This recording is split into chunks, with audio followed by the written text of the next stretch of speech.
O texto que nós queremos usar para a nossa mensagem é o Salmo desta noite, o Salmo de número 103, versículos 1 a 12, pensando no tema Bendiga minha alma ao Senhor. Que o Espírito Santo, esse Espírito de poder, esteja sobre todos nós neste momento. Amém. Irmãos, Deus nos criou para nós vivermos em sociedade.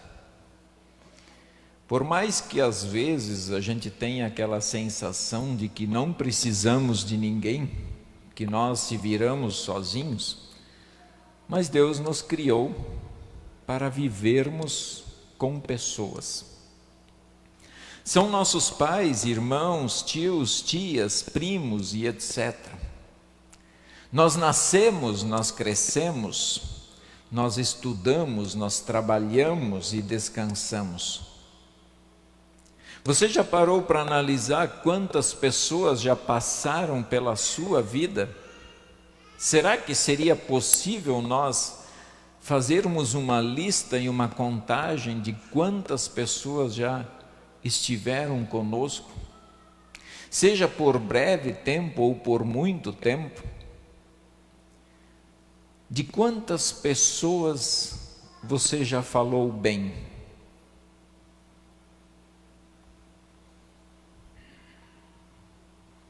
De quantas pessoas você já falou bem? Nós falamos bem das pessoas, inclusive falar bem não é pecado. O que é pecado é o contrário. E nós falamos das pessoas, muitas delas com o peito aberto, com a boca cheia de gratidão, pelo que a pessoa representa em nossa vida. Como, por exemplo, nós falamos dos pais. Quem aqui, se pudesse hoje pegar um microfone e falar mal do seu pai, quem faria? É claro que há momentos que nós não compreendemos os nossos pais, e isso é natural, até pela distância de idade, as gerações mudam. Mas nós falamos bem dos nossos pais, porque eles foram quem nos deram a vida. Eles nos cuidaram quando nós estávamos completamente indefesos, nos alimentaram. Nós falamos bem da esposa, do esposo, pela companhia que é.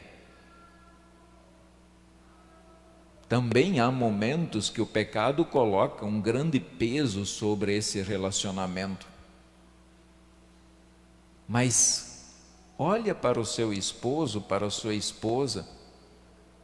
Se fosse outra pessoa será que ela passaria contigo tudo que vocês passaram? Então nós falamos bem até dos filhos, nós falamos bem dos filhos, porque eles nos enchem de orgulho. É claro que os filhos pecam contra os pais, mas no final das contas nós ainda falamos: agradeço a Deus pelos filhos que temos. Nós falamos bem de um comerciante que gerencia de forma sábia e sempre achamos que ele deve ganhar mais, ou elogiamos certas profissões, achamos que o que a pessoa faz é digno de ganhar um grande salário, mas o outro nem tanto. Mas enfim, elogiamos um comerciante quando começa pequeno e acaba com milhões na conta, e muitos o usam como exemplo. Mas falamos bem dele, ele soube administrar de uma forma ou de outra, honestamente. Se ele ganhou o dinheiro, falamos bem dele. Mas mesmo ele cometendo erros, nós falamos bem deles. Nós falamos bem de alguém que fez um favor para nós, e depois nunca mais vimos essa pessoa. São aquelas pessoas que passam em nossa vida de forma muito rápida e de forma inusitada, onde você às vezes está precisando de um socorro e alguém parou, te ajudou e foi embora, e você fala bem dessa pessoa. Nós poderíamos citar muitos outros exemplos. No entanto, observo que nem sempre é assim que acontece com Deus. Nem sempre é assim que acontece com Deus. Tem duas situações que nós levamos em consideração. Quem está falando é a pessoa que não acredita. E quantas vezes você ouviu essa pessoa que não acredita dizer: se Deus existisse, não permitiria tal tragédia? Quantas vezes você ouviu isso? Quantas vezes você ouviu que Deus não ia permitir uma criança morrer? Hoje me mandaram uma foto perguntando se uma criança que faleceu afogada, uma faixa acho que de uns 8, 10 anos, se era membro da congregação. Eu falei: olha, desconheço. E alguém pode olhar para isso e dizer: se Deus existisse, por que permite?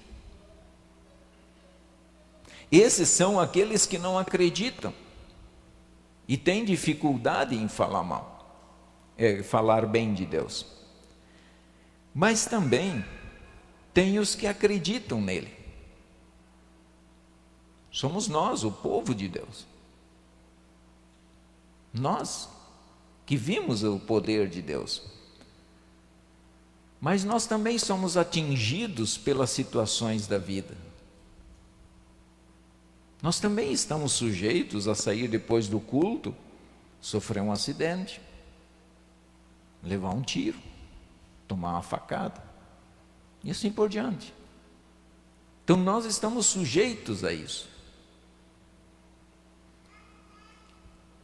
E aí nós também nos achamos no direito, às vezes, de dizer: Deus, por que comigo se eu tenho te servido há tantos anos? E sentimos como se Deus naquele momento foi desonesto conosco. Talvez falamos: eu tenho contribuído com os meus dons, eu trabalho, eu dedico minha vida para levar o Evangelho, para falar do Senhor, mas o Senhor não podia ter permitido isso. E nós não somente esbravejamos em nosso quarto às vezes, mas nós esbravejamos lá fora, para o mundo. Enfim, acontecem essas duas realidades. Por que tantas e tantas vezes temos dificuldade em falar bem de Deus? O Salmo 103, ele está cantando a misericórdia do Senhor. E no primeiro versículo, nós temos algo que realmente nos chama a atenção. Nós podemos perceber neste salmo, logo no primeiro versículo: bendiga minha alma o Senhor. É o corpo físico pedindo, olhando para a alma e dizendo: minha alma, bendiga o Senhor. Fale bem de Deus. Fale bem desse Deus de poder. Vamos louvar o seu nome. Só que esse não é um simples convite.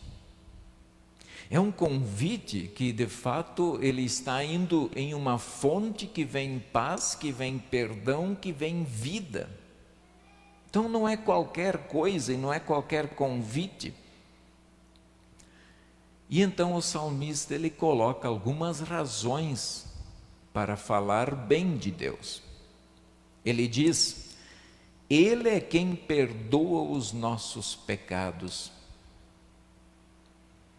Antes, agora há pouquinho, nós confessamos, e quem de fato estava arrependido dos seus pecados, abriu o seu coração, eu digo e repito novamente, vocês estão e podem ficar em paz, porque os teus pecados estão perdoados.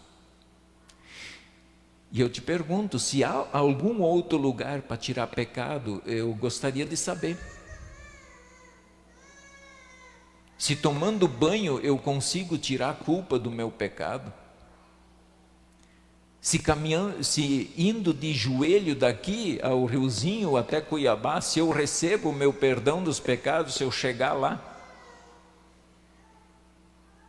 eu recebo o perdão dos meus pecados vendendo tudo que eu tenho e dando aos pobres, eu recebo o perdão dos pecados. Podem fazer o que vocês quiserem, vocês podem ir em qualquer outro lugar, ninguém tira a culpa de pecado, a não ser esse Deus. Então uma das razões que o salmista diz assim, fale bem de Deus, porque não tem outro lugar que você vai ouvir e que você vai sentir que a culpa dos seus pecados foram tirados. Ele diz que sara as nossas enfermidades. Talvez você já foi livrado da morte, tendo uma terrível enfermidade. Quem sabe nesses últimos 2 anos, quantos dos nossos irmãos foram livrados da morte devido ao Covid ou qualquer outra doença? Talvez alguém vai dizer que foi a mão dos médicos, que graças ao bom Deus agora tem um remédio que cura. Mas então por que, se temos 2 situações semelhantes e eles utilizam o mesmo medicamento, por que um sara e o outro não? Não deveria ser igual para todos então?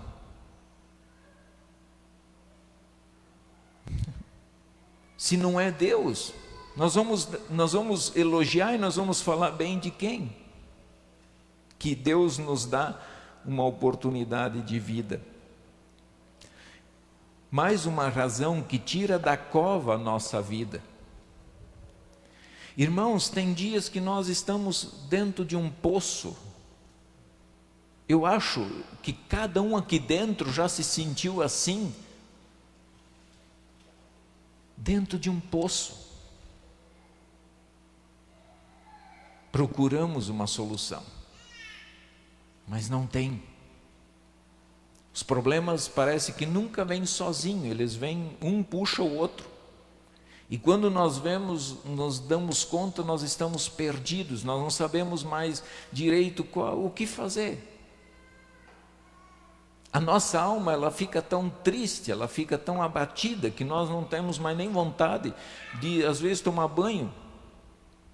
Para que tomar banho? Tá bom assim.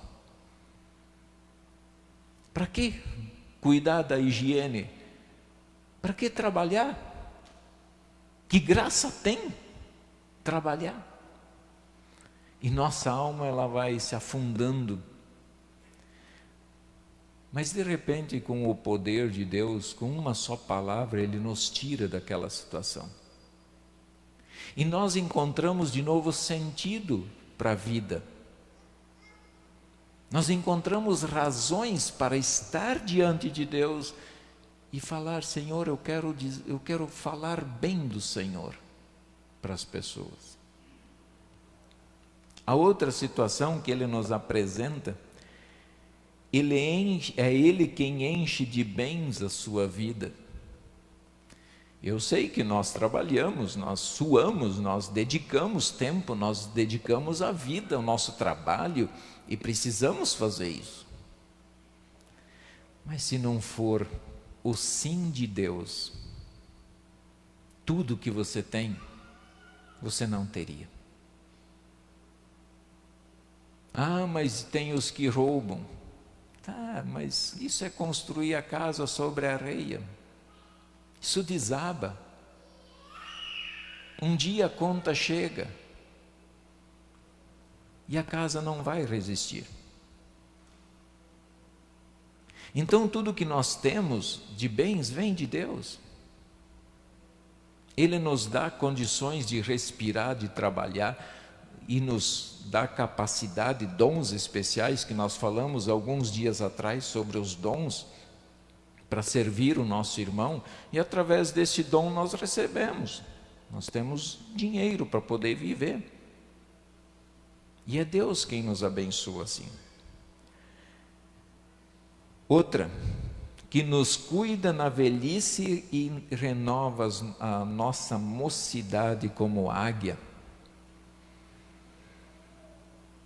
Que nos cuida na velhice. Eu tenho seguro de vida. Penso que quase todos vocês devem ter, o mínimo que fosse, para prevenir. Para dizer assim, não, aconteceu, aqui tem um recurso.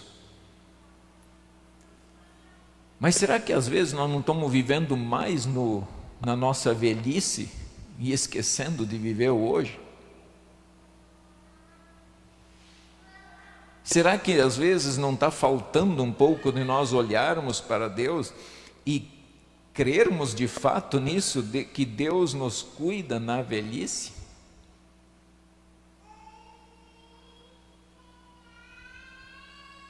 De ter essa certeza de que amanhã, se eu precisar, de uma forma ou de outra, Deus vai fazer chegar até mim.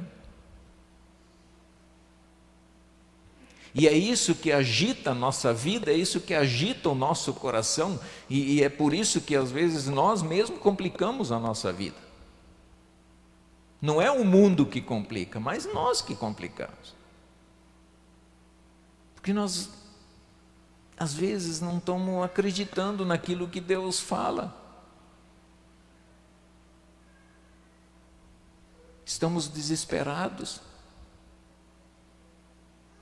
O que vai ser dos meus filhos? Ora, dos meus filhos Deus vai cuidar. Assim como cuidou, quando meu pai faleceu, nós tivemos que se virar. Vocês já perderam, muitos aqui que eu sei, perderam os pais.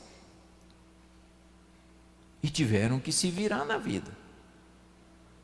Ou o pai disse, não filho, agora você segue a sua vida, que eu vou cuidar da minha. E não foi que nós nos viramos, Deus foi ajeitando as coisas para nós? E Ele está dizendo, Deus cuida na velhice. E isso me fez lembrar, quantos dos nossos irmãos aqui estão cuidando dos seus pais com tanto amor e carinho. Mesmo os pais não podendo responder mais, mesmo os pais não tendo mais condições de fazer nada pelo filho, mas os filhos estão dedicados, estão cuidando. Mas esse filho que cuida, essa pessoa que cuida, mesmo que seja os filhos pagando alguém, mas é Deus que está ali dizendo, eu estou aqui, estou cuidando.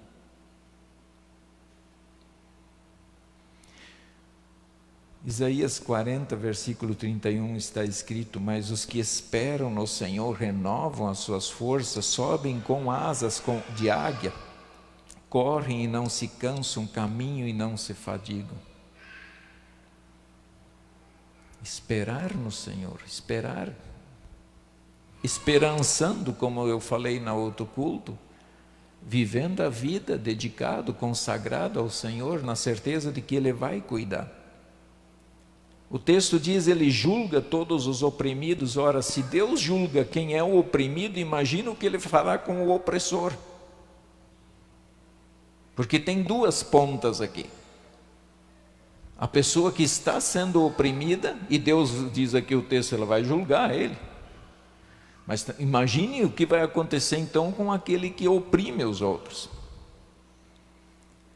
Olha o que diz o texto, pois Ele conhece a nossa estrutura e sabe que somos pó. Então o opressor não precisa se preocupar e achar que ele está imune ou que ele está longe de Deus, a ponto de Deus não saber o que fazer com ele. Tudo tem o seu momento, tudo tem a sua hora. É misericordioso e compassivo, Deus sempre dá uma chance. Eu gostaria que nós como filhos de Deus, como povo de Deus, nós tirássemos uma frase da nossa cabeça: o que Ele fez não tem perdão. E nós então julgamos às vezes. Ora, se Deus me dá todo dia ao amanhecer uma oportunidade, Ele manifesta a sua misericórdia, a sua compaixão, Ele perdoa o meu pecado. Por que às vezes nós somos tão intolerantes com o outro? Por que nós às vezes somos tão ferrenhos e achando que o que ele fez não tem perdão, mas o que eu fiz tem?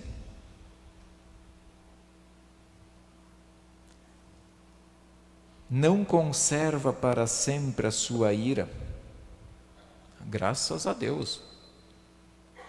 Ainda bem que a ira de Deus, Ele não vai mantê-la sempre. Ele perdoa. A ira de Deus, ela é acalmada em Cristo Jesus. E quando nós chegamos na presença de Deus em Cristo, a ira de Deus é acalmada. Ele não manifesta, Ele acalma a sua ira e não dá o decreto a nosso respeito que Ele poderia dar. Não nos trata como merecemos e Ele afasta de nós os nossos pecados. Se Deus nos tratasse como nós merecemos, pessoal, coitado de nós. Coitado de nós se Deus nos tratasse de acordo com o merecimento. Porque merecer de Deus alguma coisa nós não merecemos, e é isso que é manifestado a misericórdia, a graça, o amor de Deus, é justamente nisso, em reconhecer que eu não mereço, mas mesmo assim Deus me sustenta e Deus nos sustenta. Com certeza teríamos muitos outros benefícios, e o Salmo 103 com certeza é o terceiro mandamento: santificarás o dia do descanso. Pena que as pessoas não veem motivo no seu dia a dia para estar na presença de Deus. É lamentável, lamento, porque os benefícios de Deus são muitos. Acho que nós precisamos sentar e fazer uma lista dos benefícios para acalmar o nosso coração e ver o tamanho da misericórdia do Senhor. O versículo 2 diz: bendize a minha alma o Senhor e não te esqueças de nenhum só de seus benefícios. Não esqueça, minha alma, não esqueça de olhar para Deus. Não esqueça que você é pó, que você vai voltar para o pó. Não esqueça que você não é nada diante dos outros também. Você é um ser humano, você precisa de Deus, assim como o outro precisa. E nós precisamos de Deus. Então vamos falar bem de Deus, vamos olhar e vamos aceitar esse convite, vamos falar bem de Deus em todos os lugares. Continuem falando de Deus. Se o mundo não entende isso, bom, isso é problema do mundo, não é meu problema. Isso é um problema que o mundo tem que resolver com Deus e não comigo.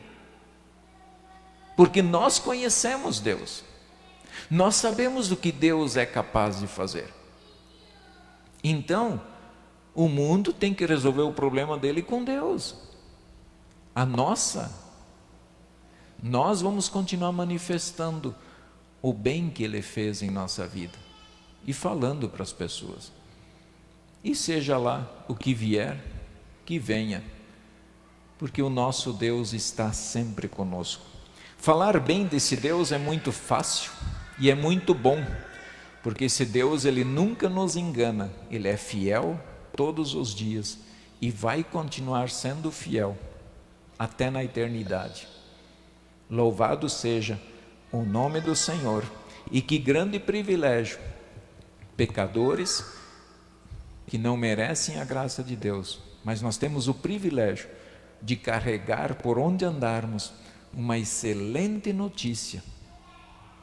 A notícia de que o nosso Deus é vivo, é poderoso, é misericordioso, é compassivo. Louvado seja